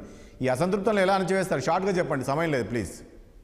విజయ్ గారు, మరి ఇంత దారుణంగా మీరు కూడా వాళ్ళ ప్రతిపక్షాలు తొక్కేస్తారని నేను అనుకోలేదు. నేను ఒక్కని మాట్లాడుతున్నా, 3 కలిసి మాట్లాడేటప్పుడు నాకు టైం ఇవ్వకుండా షార్ట్ చెప్పమంటే వాళ్ళకి ఒక్కొక్కరికి 10 నిమిషాలు ఇచ్చి ఒక్కొక్క టైం కు 10 నిమిషాలు ఇచ్చి నాకు షార్ట్ ఎట్లండి? ఏమన్నా అర్థమేనా? అంటే ఇచ్చినట్టుంటది. ఎట్లా అవుతుంది చెప్పండి? ఇప్పుడు భానుగారు అంటున్నారు, ఏమంటున్నారు, అప్పుల ఆంధ్రప్రదేశ్, అవినీతి ఆంధ్రప్రదేశ్, ఫస్ట్ సంవత్సరంలోనే అవినీతి జరిగిందని. 2 సంవత్సరాలు కరోనా వచ్చినప్పుడు కూడా జగన్మోహన్ రెడ్డి గారు బ్రహ్మాండమైన పరిపాలన అందించి ప్రజలను కాపాడినటువంటి ఏకైక ముఖ్యమంత్రి భారతదేశంలో ఆంధ్రప్రదేశ్ మాత్రమే అని నరేంద్ర మోడీ గారు మహారాష్ట్రలో మా ముఖ్యమంత్రులు చేయలేకపోయినారని చెప్పిన సంఘటనలు గుర్తుపెట్టుకోవాలి. ఆంధ్రప్రదేశ్ అప్పు ఎంత ఉంది అనేది గతంలో 8 లక్షల కోట్లు ఉంటే ఇప్పుడు 11 లక్షల కోట్లు అయింది అనేది జగన్మోహన్ రెడ్డి గారికి నిర్మలా సీతారామన్ గారు పార్లమెంట్ లోనే చెప్పడం జరిగింది ఆంధ్రప్రదేశ్ గురించి. మరి అంత కేవలం 3 లక్షల కోట్లు అప్పు చేసి 4 లక్షల కోట్లు పైబడి జనాలకి ఇచ్చిన సందర్భాలు, 4,59 కోట్లు ప్రజలకు ఇచ్చిన సందర్భం ఉంది. అదే విధంగా అవినీతి అంటున్నారు. అవినీతి ఇంతవరకు భారతదేశంలో ఏ ప్రధానమంత్రి కూడా అవినీతి జరగకుండా చేసిన సందర్భాల్లో రాజీవ్ గాంధీ గారిని చెప్పడం జరిగింది. ₹1 రిలీజ్ చేస్తే బయటకు వచ్చి బెనిఫిషరీ చేరేటప్పుడు 10 పైసలు మాత్రమే చేరుతుందని చెప్పినటువంటి సంఘటనలు రాజీవ్ గాంధీ గారు చెప్పిన సంఘటన గుర్తు చేసుకోవాల్సిన అవసరం ఉంది. జగన్మోహన్ రెడ్డి గారు 1 పైసా కూడా ఎక్కడే కానీ అవినీతి జరగకుండా సరాసరిగా ప్రజలకు అందించినటువంటి ఏకైక ముఖ్యమంత్రి జగన్మోహన్ రెడ్డి గారు అయితే ఆడ కూడా అవినీతి చెప్తానంటే ఇంకా వీళ్ళ గురించి మాట్లాడాల్సిన అవసరం లేదు.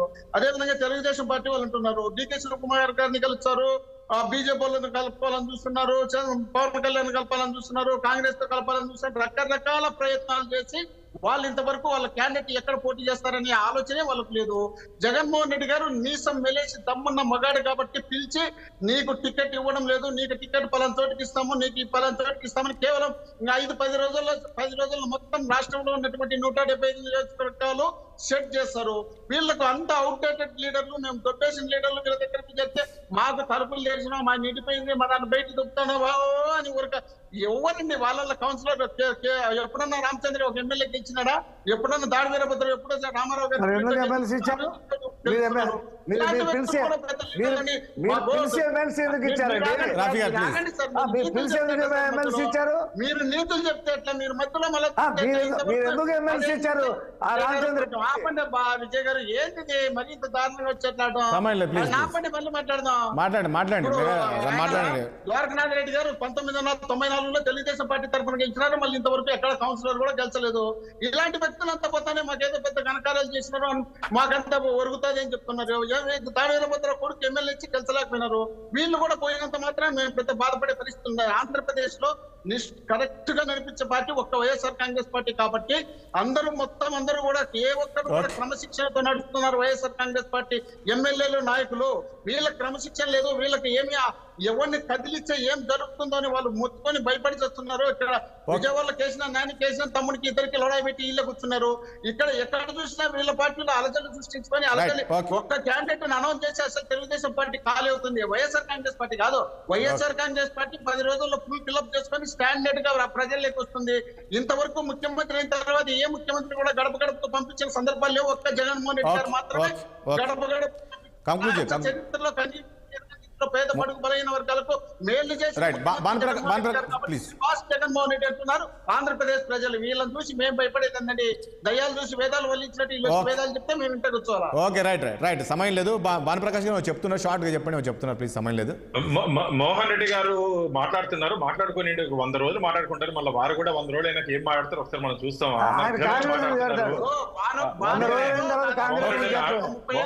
ప్రజల్లో ఉండే బాధ మీకు తెలుసు, ప్రజలు ఏ విధంగా బాధపడుతున్నారు మీకు తెలుసు. ప్రజలు ఏ విధంగా బాధపడుతున్నారు మీకు తెలుసు. మీరు ఇంకా మీ పార్టీని ఓన్ చేసుకోవాలి కాబట్టి మాట్లాడుతున్నారు. ప్రజలు ఖచ్చితంగా రాబో 3 నెలలు ఏ విధంగా తీర్పిస్తారో ఒకసారి చూద్దాం. చేసుకోవాల్సిన అవసరం ఉంది. బీజేపీకి పోయినసారి ఏదో చూద్దాం మోహన్ రెడ్డి గారు చూద్దాం. రైట్. ఓకే అండి, థ్యాంక్ యూ అండి మోహన్ రెడ్డి గారికి అండ్ అదేవిధంగా భానుప్రకాష్ గారికి అండ్ రఫీ గారికి, కోటేశ్వర గారికి చర్చలో పాల్గొన్నందుకు మీ అందరికీ కూడా ధన్యవాదాలండి. చూసాం కదా, మొత్తానికి ఏపీ రాజకీయాలు రోజుకి మారుతూ ఉన్నాయి. మరి షర్మిల అయితే జగన్మోహన్ రెడ్డితో భేటీ అయ్యారు, పెళ్లికి ఆహ్వానించారు. మరి కాంగ్రెస్ పార్టీలో జాయిన్ అయిపోతుంది. మరి కాంగ్రెస్ పార్టీలో ఏ పదవి ఇవ్వబోతున్నారు ఏంటి అనేది మరికొన్ని గంటల్లో తెలియబోతుంది. మరి ఎలా ఉండబోతుంది ఏపీ రాజకీయాలు? మరి అందరూ ప్రతిపక్షాలన్నీ కూడా ఏకమై ముఖ్యమంత్రి జగన్మోహన్ రెడ్డిని గద్దె దింపుతారా, లేక ముఖ్యమంత్రి ఏదైతే ఎమ్మెల్యేలను మార్చారో, కొంతమంది సిట్టింగ్లు మార్చారు, వ్యూహాత్మకంగా సిట్టింగ్లు మార్చి మళ్ళీ వై నాట్ 175 అనేది అయితే ముఖ్యమంత్రి చెప్తున్నారు, ఆ రకంగా మళ్ళీ 175 స్థానాలు గెలవబోతున్నాయి. ఏంటంటే మరో 100 రోజుల్లో తెలియబోతుంది. ఇది వాళ్ళ చర్చ. రేపు మరో అంశంతో మళ్ళీ కలుద్దాం. చూస్తున్నట్టు 6 టీవీ సామాన్యుడి ఆరోపణ.